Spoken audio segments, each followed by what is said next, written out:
Thank you for joining us back. Before we went on break, we would have taken a look at a video with Agriculture Minister Clarence Rambrot, and he stated that the use of pepper spray is more lethal than guns. And joining us on the line this evening is Personal Defense Firearms Instructor Rodney Sammy Guilarte. Good evening, Rodney. How are you doing? Good evening. I called you Salami. What's up with that? Well, I'm so what? I said I almost called you Salami. Thank you. I appreciate that. You've known me how long? Yeah, Sammy Guilarte. But let's jump straight into the discussion. The issue of non-lethal weapons being available to the public and persons in general, women in particular, has yet again come to the forefront here in Trinidad and Tobago since the kidnapping and murder of Andrea Barrett. What are your thoughts on non-lethal weapons being made available to the public and women in particular? Well, they have to understand the first thing, the categorization of these devices. The proper term is less than lethal, because if you take this and hit somebody with it, and they are asthmatic, you can cause arrest. You know, because you're basically overexerting their lungs. So what we actually call it is less than lethal. In terms of the Barrett case that has brought things to a head, I think it's a really good idea, simply because an unarmed or undefended populace or citizenry are pretty much just victims for anybody that has some use of force or weapons bigger than them. So to have a populace that can't defend themselves, you have a populace that are full of sheep and victims. But do you think, and specifically relating to the minister's statement, do you think that pepper spray is in fact more lethal than a gun? Not even in the same category. Again, you can't even begin to put pepper spray, personally used pepper spray, in the category of, put it this way, you could take any pepper sauce locally here, dilute it with some water, put it in a spray bottle, and you've got pepper spray. So that's like saying pepper sauce is lethal, because what they're doing, most pepper sprays are made with crushed dried powders from peppers. So you're saying now that crushed dried peppers is lethal? And I mean, those are things that you can find at a normal supermarket. Right, powdered exactly. pepper. You could make your own if you wanted to. Right. Okay. So to make a statement like that is it's frivolous. It's frivolous, and in a sense, you're demonizing. You're not really speaking from an informed point of view. You're demonizing and misinforming the public when you make such flagrant and frivolous statements. But let's just say, in theory, if a legislation is brought to the parliament and it does in fact pass, and persons are allowed to carry non-lethal weapons, including pepper spray, do you think that the persons need to be trained in how to use these non-lethal weapons? Pepper spray in particular, I'm going to address. I think pardon the reverse noises. I think people need to be informed as to the effects of these things. So if you buy a thing of pepper spray, most people around the world don't get a briefing. They don't get training. They know it's a point and pull the little trigger on the spray, and that's all you got to worry about. But they do need to be briefed.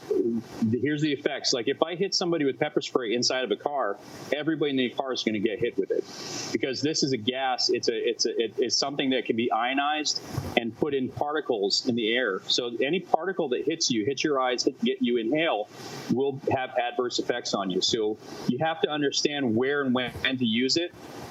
And because even the wind direction, if I'm downwind and I try to hit somebody with pepper spray, that's going to come right back at me, because the wind is carrying all the particles and overshoot, and it's going to have second and third order effects. There's going to be collateral damage, for lack of a better word, with pepper spray. So they do need to be informed as to the proper use. Whether you have to go through a qualification training, really, that's a little bit of overkill. They just have to understand the gravity of carrying something like this in terms of effects on their person. The effects to the attacker or criminal, nobody cares. That's what it's there for, to stop an attack slow down an attack, mitigate an attack, but you have to understand how it affects you if you're in proximity or close proximity to that attacker. That is needed. And you can get that online. You don't even have to do that in class. You can sit and watch YouTube videos using pepper spray. There's all kinds of informational packets you can get from anywhere in the world that tell you about the proper use of pepper spray. Now, one of the questions that's circulating, or conversations rather, that has been circulating around social media with regard to pepper spray is the fact that, you're giving women, that's the conversation, that women will misuse pepper spray. What are your thoughts regarding that?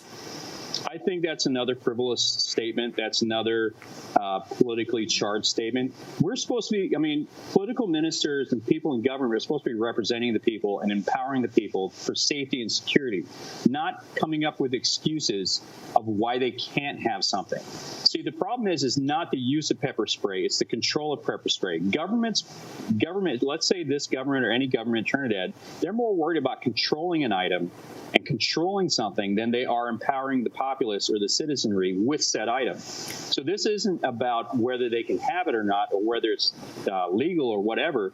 It's more about, I have to control you. It's all about control. It's the same thing with the gun debate in the States. It's all about control. It has nothing to do with anything else. So I'm sitting here looking at crime deterrence. The commissioner of police was a genius when he opened up the market for gun licensing and all these different things, because that's probably one of the most single greatest, I'd say, crime suppression or crime prevention things that any commissioner has done in the last 50 years. So if now we can empower women who usually find themselves on the wrong end of crime and usually find themselves the victims, if we can empower them with these tools, then empower them. Because you're now saying to your communities and your women that we want to equip you with everything we can to protect you, because human trafficking is on the rise. Just in the time period that the Barrett case happened, 6 other women went missing, and nobody's talking about that. So if we're not empowering our women to protect themselves, not necessarily everybody's got to get a gun, but if we can't give them some tool or allow them to have some tool, then we're really deprioritizing our women. We're deprioritizing the value of women in this country. So are you against pepper spray being regulated? I am against it being controlled. I am for equipping people with these things. You don't need to regulate pepper spray, right? When they buy the pepper spray, if you want to log them in and said so-and-so has that, that's fine.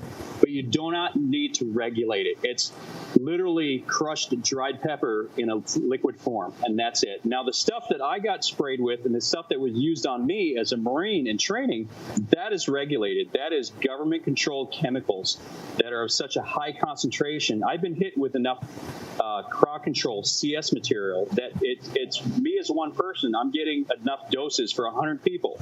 That's regulated. But we're talking about basic consumer-based products that are non-lethal, less than lethal. Like I said, the only risk is if the criminal is an asthmatic or they have, lung problems in any way. That may cause respiratory problems, may cause heart attack or arrest. But at the end of the day, it's a criminal in the commission of a crime. I have no issues with anything, what happens to them if they have adverse effect from a pepper spray. But you know what? At the end of the day, the point is empowering women with these tools.